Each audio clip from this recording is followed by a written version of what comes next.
Welcome back, everybody, to What Ya Watching. That's right. After a week or so off, we're back at it, and we've been to the movies. Can you say it? Yeah, I can. Along with Trailer Trash Talk. And who's watching what? We're going to get it on tonight. Right here on What Ya Watching. Thanks for being here live. Saturday nights, 8 p.m. Pacific, specifically at 8 p.m. That's right. I am indeed one of your hosts of What You Watching, the Reverend Jeff Kelly. Now I have to kill this fucking clown. And with me, as always now, is Mr. Collier, Mr. Dangle Reno Wilmus, the co-host that floats. How you doing there, pal? I'm floating down here. Floating down here. Do you want a balloon? Do you want a balloon? I don't want the balloon, and you're not going to give me one either, you Beep, dick. beep, Rev. Yes, beep, fucking beep. And why is that there? I don't know. We are going to be talking about it in just a few moments. That's right. What are we talking about, Rev? We're going to be talking about. But before we get to it, we get to the Trailer Trash Talk. That's right. Right here on What You're Watching. I'll still try to figure out what we're talking about because Rev's being a dick and just saying it. I don't know. The disaster.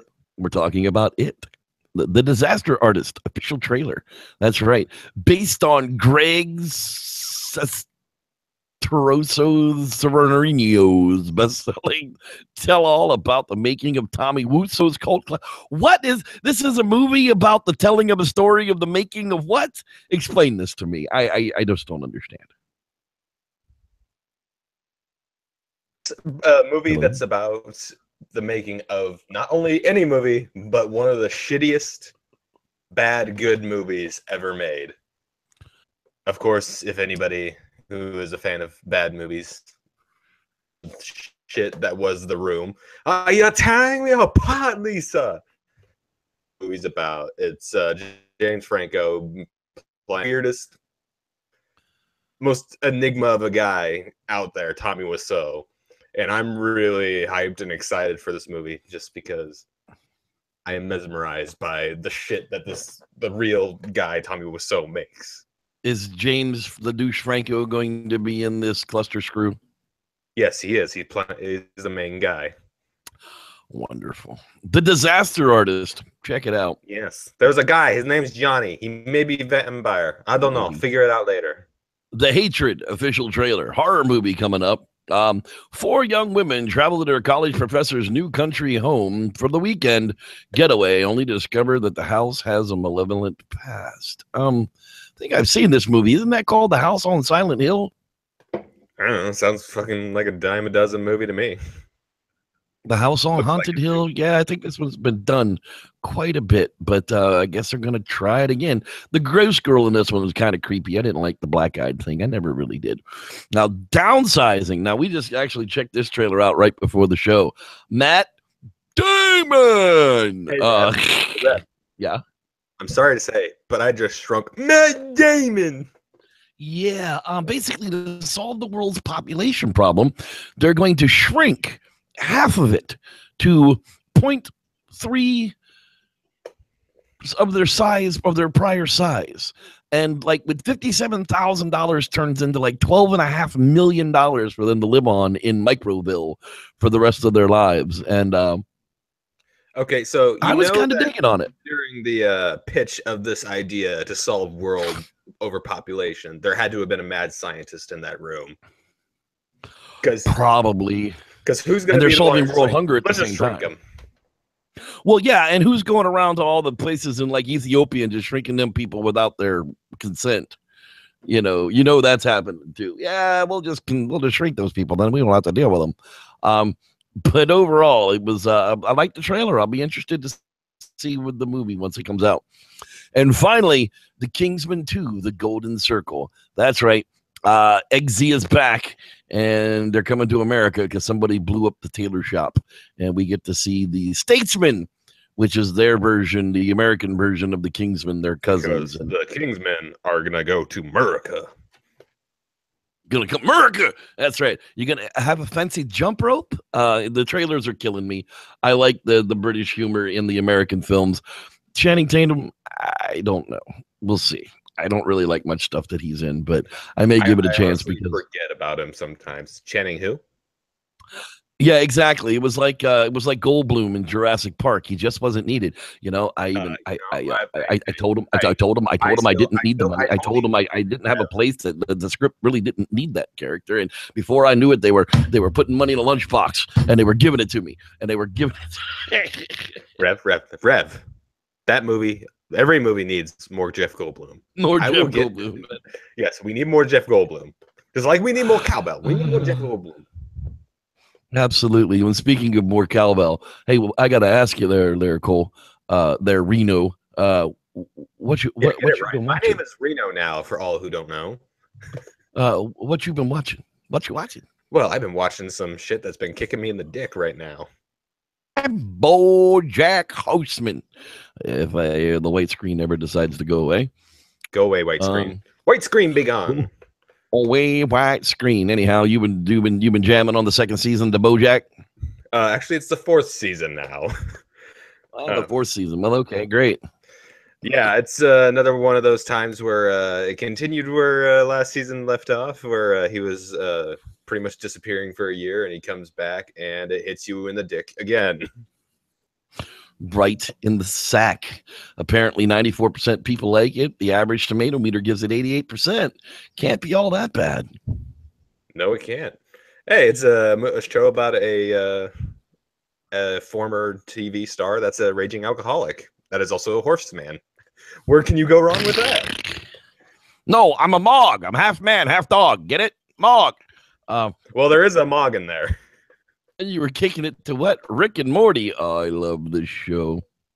Oh, yeah. Rick Sanchez. I just want to call him Rick Dirty Sanchez because you don't know what a Dirty Sanchez is. Look it up. And, of course, the main thing you get out of this season so far is Pickle Rick. Pickle Rick. I turned myself into a pickle, Morty. I in a pickle. I'm in a pickle. You see what I get? You see what I did there, Morty? I'm in a pickle. Not quite that, but okay. Yeah, I'm really digging this season so far. There's been a couple of episodes. Granted, for a show that's it's at season 3 now, and just now it's getting to weird. Like, I don't know about that episode. That's still props to you guys. Yeah, because it's Rick and Morty. God damn it, it's Rick and Morty, guys. Exactly. Egg. Join in on the craziness. Exactly. And then you too can get swifty and turn yourself into a pickle. Look at that. Turn yourself. You too can be Pickle Rick. And then the both of us actually watched this friggin' shitstorm. We were going to try and do it for a review, but we both went and saw it instead. So I want you to tell them about Remembering. What did we see again, Rev? But anyway, that's for later. We talk about that later. Remembering, me and Rev, as you probably all can tell right now, we have very contrasting opinions on this movie, as he does not like it, and I guess as a lot of other people don't like it. I really liked it. It's definitely we've established that your taste in movies sucks. Okay. Oh yeah, sure. Well, yeah. How about I have my own opinion? I'm not a dumb fuck who goes with a lot of people. Hey, now. I might resemble that comment. hey, man. I love you, man. The dwarf never drank nor knew things. He didn't juggle nor dance. I was just disappointed. That's just not the point of this movie. It's supposed to be its own take. You can't have a dwarf in your movie. He's not going to get drunk and know things, or he's not going to juggle and dance. Just get a regular sized dude for that. I don't see why that needed to be acknowledged that he was a dwarf. I'm just a bigoted bastard who only wants to see dwarves in a movie when they know get drunk and know things. You or when are really juggle and dance. Peter Dinklage right now, Rev. Shame on you. Hey, it's okay. He can be triggered by me. I don't care. He doesn't eat meat. I got news for you there, Peter. Rev, bacon's good. Rev, here's the thing. Peter Dinklage is not going to be triggered. His fans are going to be triggered. What Dinklage will do is tell you to call him an elf one more time, and when you do, he's gonna kick you in the dick. Call me an elf. He's gonna punch you in the dick. You're not an elf. I know, Santa. Ooh, he was a very angry elf. So, Cole. Yeah. Say, Rev, I actually have a question for you now that you have given me a nice pause. And are you ready? Are you listening? I am. I have a question. Speak. What you watching, man? I want to know what the fuck you watching. What you been watching behind my back? Well, I actually went to the theater, and I meant to bring this up on the last show, but didn't. Don't know why. Went to the theater to catch Birth of the Dragon. It is the story of the epic fight between Bruce Lee and Wong Jack Man. I love it. It was a fantastic movie. A lot of the Asians are upset about it. There's this whole thing about a white guy being a hero. There ain't no white hero in the movie. It does feature a white guy, but if you know anything about Bruce Lee, he was kind of surrounded by white people. He married a white girl, was in business with a white man, taught white students. I mean, you kind of got to get the idea that Bruce Lee liked white people. So you can't really be upset. In a very divisive time, Rev. You know that. Well, I understand that and all, but the story was actually more about Wong Jack Man than it was about Bruce Lee. That's the funny thing about this movie. If you ever actually sit down and watch it for what it is and don't listen to the critics or any of the other people crybabying about it and ignore the love story, just act like it doesn't even exist because it really shouldn't. You've got a great kung fu movie between two of the greatest martial artists that ever lived.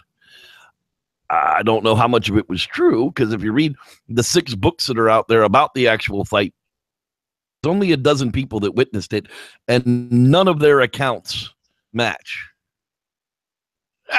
So, yeah, nobody can actually agree on who won or anyhow.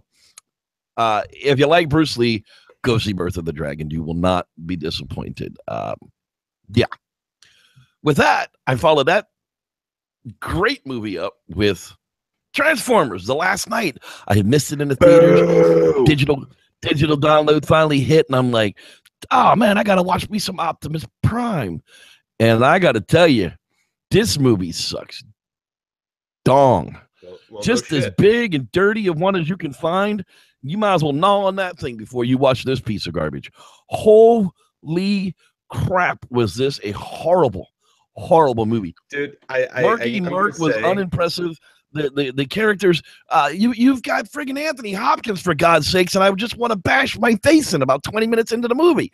I don't understand how you make an Anthony Hopkins movie bad, but Michael Bay managed to do so. You have Michael Bay involved. That's how.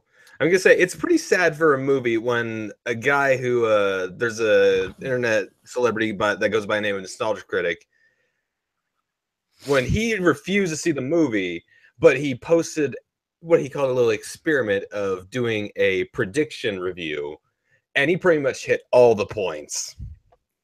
It's pretty sad. I gotta tell you, for having the cutting edge, state of the art CGI, they sucked. The Autobots, I mean, all of the robots, all of the Transformers looked like they were inserted into the friggin' scenes. They were jittery and jumpy. I mean, it was trash.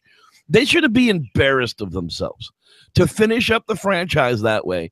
They should absolutely be embarrassed. This was just like Michael Bay's. Well, that's what happens when you have no investment at this point. Once you're given the same that's exactly over and over again, and it's just you're not invested. Why care? You're just having explosions for no reason. So the rest of the world is all a friggin' vast wasteland where people are barely eating and getting along and living, and there's this great friggin' police force in the middle of it. But his daughter's off at college. Well, yeah, because it's a woman. But this other, never mind. Don't waste your time or energy on this piece of crap. Even if you're a Transformers fan, it's horrible. All right. Okay. I'm going to wrap it up with something that wasn't horrible, and that's Hancock. I don't care. A lot of people hate Hancock. The more I watch this movie, the more I like this movie. I catch things in it. The relationship between him and Charlize Theron's character is complex and unexpected.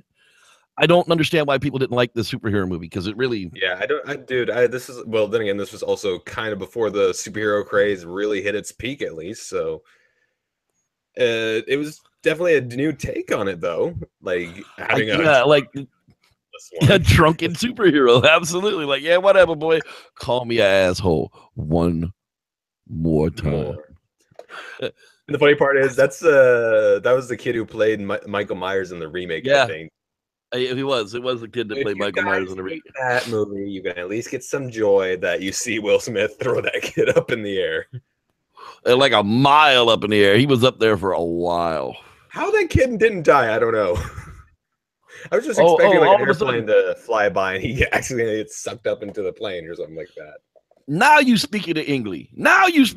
All of a sudden you speaking to English. Oh, you went down. I can do down. I do down real good. And of course, that moment where he puts that guy's head up his ass. Yeah. If y'all don't knock it off, your head's going up his ass. Your head's going his up head's going up his ass. And your head is going up my ass. Yeah, because your head's going up my ass. And with that, speaking of heads up asses, let's who's hanging out in our live chat room tonight. There should be some people out there. Let's see. In the house tonight. First up tonight is Star Shine. She's swinging her tool out there. Hey, Star, how you doing? Don't hit him in the face with your tool too hard. It might chase him away. The life and times of JCM, the man behind Gone Camping. That's right. There he is, Mr. Jevin Moore. Jevin, how you doing, sir? And we have Gin. Hey, wow, Gin found the What You Watching podcast live. Man, you really need a Kleenex for that. I know. Holy crap. Hey, welcome aboard. We got Gary and Whitney White out there. They're hanging it out all over the place. Let's see here. I know I saw some other people that was down up in here. Rodney Dupree, he's always in the place to be. That is right. And that looks like our 4 fans or 5 fans hanging out live watching this tonight. Thank you guys for being here. I'm sure Cassie and Kurt will catch it up. He said he had a whole house full of people watching something going on. I'm sure Cassie's off making sure Chris is behaving. Yeah, I'm doing their thing, so I'm glad that they're out there watching later on. That's what archives are for. Absolutely. So now, my friend, it is time for it. It. What are we watching? Stephen King's It, the reboot of Pennywise the Clown, from Tim Curry's rendition of it to this new guy's rendition of it. It is, but let's dig right in. I'm a lot of you guys out there that watch my other podcasts know I'm not a huge fan of clowns. I'm not afraid of clowns. But like, clowns don't scare me. Let's get into that misnomer. People say, "Oh, Reverend's scared of clowns." Yeah, no, Reverend's not scared of clowns. The Reverend thinks that all clowns must die. Like, the first thing I want to do when I see a clown is take out my knife and stab him in the face. So jumping out at me from a bush will probably just get you stabbed in the face. So don't do that. Those are things not to do to the old Reverend here. Yeah. Now that we have that, but I got to tell you, if I was Georgie, this movie would have been about 10 minutes long. I'd have been like, oh, yeah, I want my boat back. Here, let me see that bitch real quick. I'd have stuffed it down his friggin' throat, friggin' wax first.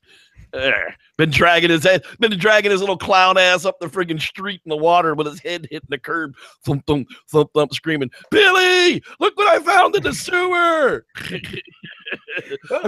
got the alternate take of what had happened. But yeah, it's based off the Stephen King novel of the same name. Basically about a killer clown. Don't forget the fucking killer clown. Nothing but the killer clown. Oh, that killer clown. That kid has the power. Basically the same power set as Freddy. Yeah. Minus going into people's dreams. Unless they were dreaming while they were awake, because there were a couple of instances where I was a little curious as to why Pennywise just disappeared, or the weird woman in the Jew kid's house.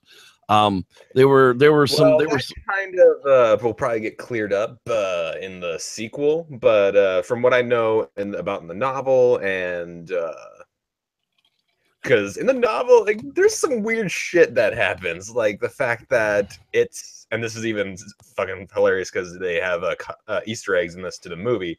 It's arch nemesis, I shit you not, is a giant fucking turtle that created the universe.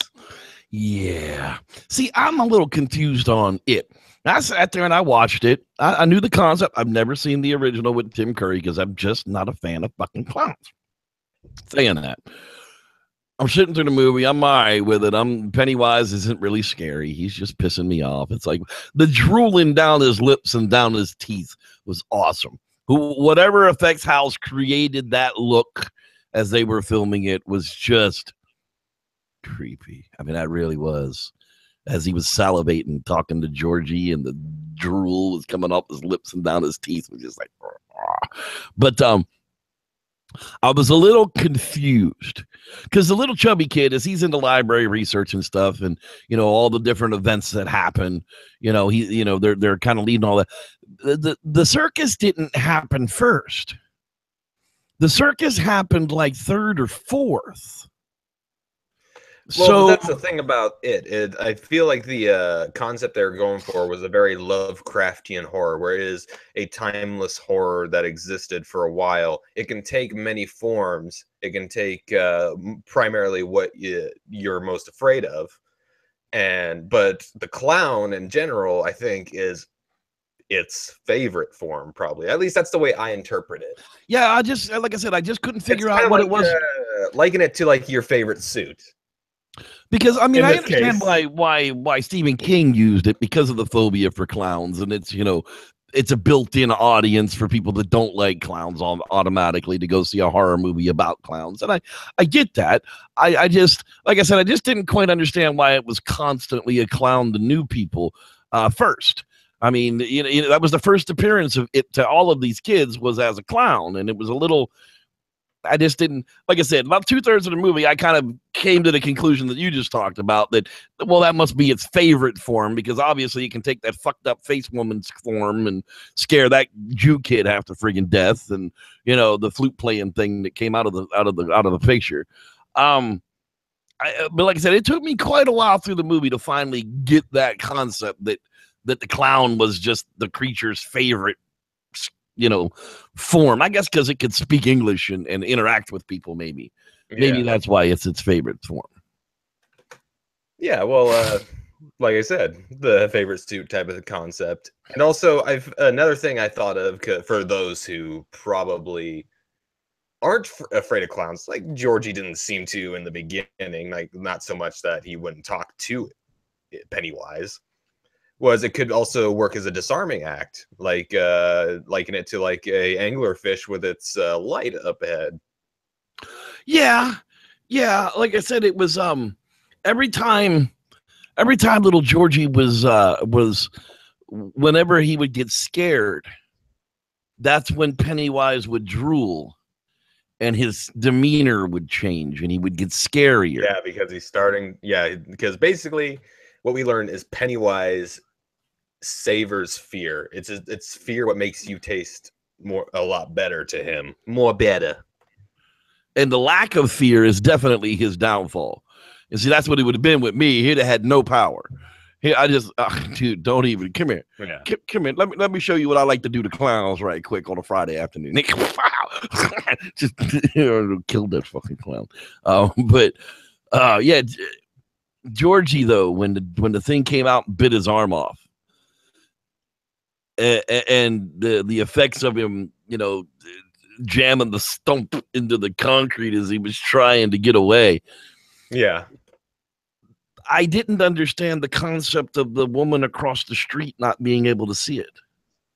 Well, that's the thing. That was another missing concept. I mean, I got it later that those were the people who were involved beforehand. I mean, it's like the Freddy Krueger thing where the parents set the children up to be friggin' viciously attacked by a monster later on. Just, the fact that the town, it's become so desensitized that the adults would rather ignore any violence rather than confront it. And there's an awful lot of missing kids in that town. I don't think I'd have been moving in there. Yeah. So, Rev, I gotta ask you, what do you think were some of your biggest pros to this movie? The things that you liked best? That the chubby kid was a fucking G. I mean, that kid was straight up like he was legit a ladies' man. He knew exactly what he was doing. That kid was aces. I like that. I like the actor kid, and I like the character. I like the way it was written. You know, being a screenwriter myself now. That's right. I'm an award-winning screenwriter. If you want to know the truth, I really did enjoy the way that they wrote the kids' characters. And separated them as the way the hypochondriac, the loud mouth, the know-it-all, and the new kid. I don't know what else to call him. Not only that, like I remember walking out with my buddy when we went to go see it. We talked about not only were we some of those kids, but we knew a lot of those kids. Like the kid that was like, oh, I was a combination of the loudmouth kid and the chubby kid. I was a ladies' man with a foul mouth and would cut on you about your mom constantly. That was me as a kid. So you take those two kids and combine them, that was me. And the kids I went to school with will tell you that too. So, man, my balls are itching. Do you share a bathroom with your mom? Because you probably have crabs. I mean, it was just the chick that they pulled to play it was perfect. Like, there was no reason to have a buxom, large-breasted girl pull this part at all. Right, exactly. I mean, they really, I mean, I think the girl was like 17. I mean, she was underage, but just I felt so bad. I mean, I actually said to myself, poor girl, when they introduced the dynamics between her and her father. That's the thing that one thing I want to say that I loved about this. It took ideas that were insinuated, at least in the mini series back in the 90s, and they cranked them up. R rating now. Like, not only is there the gore, but now all the ideas, like, oh, of course they had it insinuated that her father was a bit of a creeper in the first one. No, now he's a major creeper. Yeah, that just, and when he died, I was just like, good for you, kid. Like, oh, are you still my baby girl? And I'm just like, you get the fuck away from me. Yeah, I would have stabbed him in his sleep like that kid did to the fucking sheriff, to his police dad. After that. Now, I thought they went too far with the psychotic kid. I do. I think they played him off just a bit. I mean, carving the kid, the name into the kid, did that come out of the book? Was that in the first one, or was that something that was added to this one? Because I didn't get a chance to watch the first one yet. But when he pulled the kid's shirt up and started he was going to carve his own name into that kid's stomach. I mean, who the fuck is dumb enough to do that? Who does that kind of stupid? Oh, I didn't do it, Your Honor. Oh, yeah, that kid carved your name into his own stomach with a knife, right? No, I think that was something that they got mostly from the novel, because I remember in the original miniseries, the bullies were a little two-dimensional. They were just stereotypical movie bullies. Like, oh, I'm a bully just for the bully. They were trying to paint that kid as a psychopath, and I get it. And it's it's always, well, you don't know a bully's home life. Look, and then they gave you a look at his home life to see that his dad tortured him, and that's why he was so much of the asshole that he was. But when them kids rocked him with some rocks and beat the snot out of him, that usually breaks a bully rather than turns him into a worse fucking psychopath. It's like, because those kids weren't afraid of him no more. They were just like, he's always after us. Fuck him. But once they pushed him down the well, that's got to be where It Too comes from. That's the only open thing. I mean, because it went back down the well too. So you got that kid that we never really knew what happened to him. He just got shoved down the well. We never saw him splat or die at the bottom of it. So for all we know, he's alive down there and going to feed it until part 2 comes out in 27 years. Well, we'll see how they pull that in. But I just know that as far as It 2 goes, it's going to have more than likely a drastically different cast, because it's going to be back now when they're adults. At least that's the way it goes in the book. Right. I didn't ever see it. They did in the miniseries where they split up into 2 parts. One part with the kid, the second part with the adults. Which is smart. Yeah. So that's definitely smart. We've mentioned what we like. What would you say would be some of the cons? Because I only have very few. Some of the CGI scenes just weren't necessary. Some of the CGI clown scenes where he all twisted himself up, and some of the scenes where you could tell it was done in front of green screens. I just wasn't. I just didn't think they were necessary. I think they very well could have done those practically and been just as scary. I really don't think that some of those CGI clown scenes were. I mean, the scene was necessary, but the CGI twisting of the body all up to just for what? What was the point of that? They're already scared shitless of him. Well, that part didn't bother me as much. The only thing I could find that I really was bothered by was in the final scene, the choreography and the cinematography kind of came off a little too dark and confusing. Because at times in the theater, I couldn't feel like I could make out what was going on. But then again, like I was talking with some friends, that could have been just an aesthetic choice to try to confuse the audience. I watched it on a digital projector here, and I didn't have that problem. I mean, that scene was dark, but it was quite viewable. Like I complain about that a lot. I mean, like that god awful Underworld Blood Moon movie that. Sorry, you have to reference a movie that exists, Rev. Yeah, I know. It's like Jurassic Park 2 doesn't exist. I understand. Those exist. Just anything, but no Underworld after 3. Yeah, like I said, I didn't care for some of the dynamics between the townspeople. I thought that could have been explored a little bit better. It would have made for a little bit easier flow for people unfamiliar with the story. But the big thing I did want to bring up before we get out of here is the whole controversy over the missing sex scene in the movies, in both movies, the original movie and the second movie.